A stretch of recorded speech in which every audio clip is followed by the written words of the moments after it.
রোববার সকাল থেকে তাজরিন ফ্যাশন কারখানার সামনে ফুল দিয়ে জড়ো হন স্থানীয় বিভিন্ন শ্রমিক সংগঠনের নেতাকর্মীরা। এ সময় তাদের সাথে ছিলেন এক যুগ আগে এই গার্মেন্টসে আগুনের ঘটনায় আহত শ্রমিক ও নিহতের স্বজনরা। পরে দীর্ঘদিন ধরে তালাবদ্ধ ফটকের তালা ভেঙে কারখানা চত্বরে প্রবেশ করেন তারা। কারখানা চত্বরে ফুল দিয়ে সেদিনের ভয়াবহ অগ্নিকাণ্ডে নিহত শ্রমিকদের প্রতি শ্রদ্ধা জানান তারা।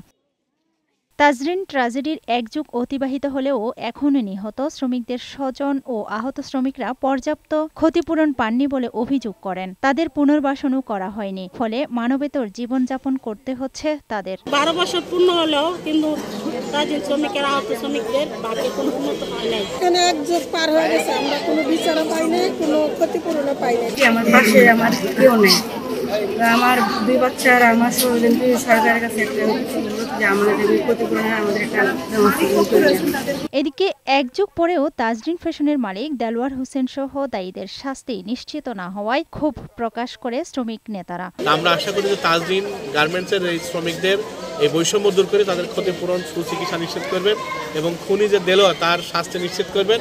পাশাপাশি আজকে সকল শ্রমিকদের শ্রদ্ধা নিবেদন করতে পারে তার জন্য সরকারিভাবে একটা ছুটি ঘোষণা করবে। 2012 সালের 24শে নভেম্বর আশুলিয়া শিল্পাঞ্চলের নরসিংহপুরে তোবা গ্রুপের তাজরিন ফ্যাশনের কারখানায় আগুন লাগে। এতে 117 জন শ্রমিক মারা যান, আহত হয় 3 শতাধিক শ্রমিক। ডেস্ক রিপোর্ট, বৈশাখী সংবাদ।